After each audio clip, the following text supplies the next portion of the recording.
鬼打牆嘅故事，都係話啲人行嚟行去都去唔到想去嘅地方。估唔到我就因為咁，竟然去咗。今日阿哥 send 咗個地址嚟，要我放工去呢間二手店度幫佢 pick up 條頸鏈。點知呢頭啲路呢，古靈精怪咁，我兜嚟兜去，硬係就揾唔到間嘢。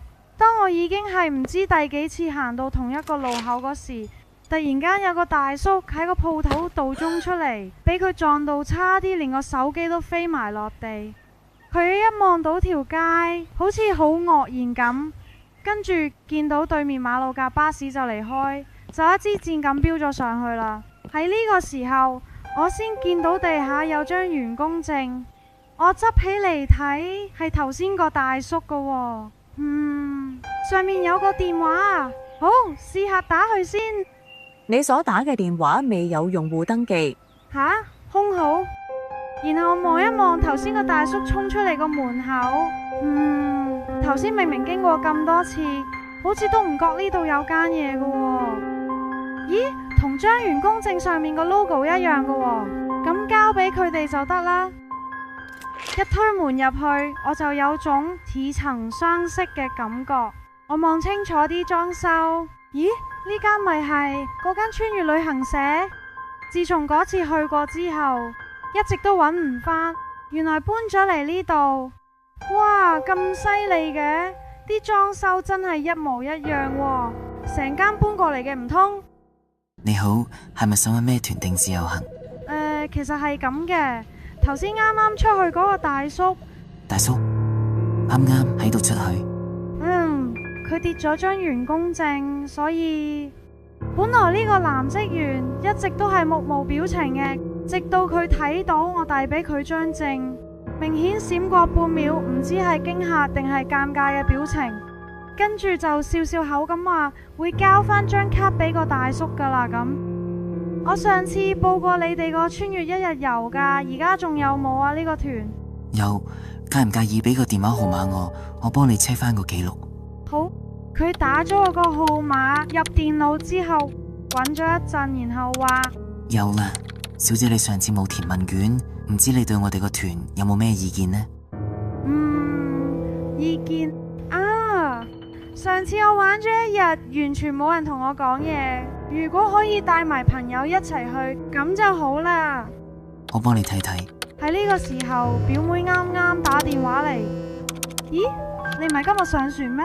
係啊，但係唔知咩事，遲咗2個鐘啦，都未開船。你就好啦，我琴晚發夢可以同你一齊上船睇兵馬俑噶。鬼叫你請唔到假咩？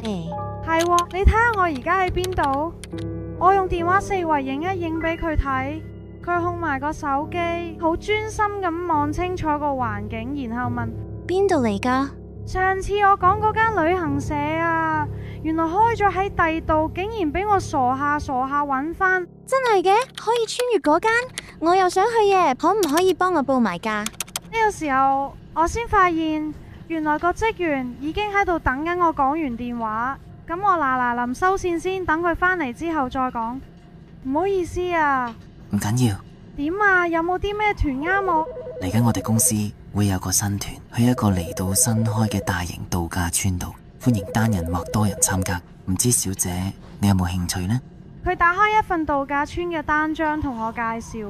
當我好聚精會神咁睇緊佢份單張嗰時，突然有滴水滴咗落嚟。我諗住冷氣機滴水，下意識即刻望一望個 agent， 原來係佢流眼水。佢好似都好愕然咁摸一摸塊面。哦，唔好意思，我有花粉症。我心諗，怪得知對眼咁紅啦。佢換過一張單張，繼續講解。但係講下呢，阿哥就打嚟啦，問我搵到間二手店未？我睇下鐘，哇，再唔走去到間嘢都閂門啦。所以收咗線之後呢，我同個 agent 講，等我返去睇睇啲資料，定到日子再過嚟報。臨走之前，我忍唔住問佢，上一次間旅行社係咪已經冇做？哦，好多客都話間鋪好難揾，所以後尾搬咗嚟呢度。原來係咁，好啦，咁我下次嚟返呢度揾你啦。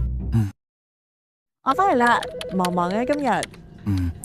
普通啦，只係走咗個唔應該入嚟嘅人咯。吓？咩話？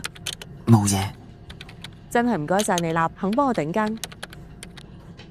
冇所謂。不過如果冇咩事，我要返去啦。有個大叔有事亂搞我啲門，我再唔返去睇住佢唔得掂。哇，你到底有幾多份工？咁搏做咩呢？哦，係啦，你隻眼有冇試過漏水啊？吓？即係好似啲人流眼淚咁？差唔多。梗係冇啦。你都知我哋根本冇可能會。咁又係。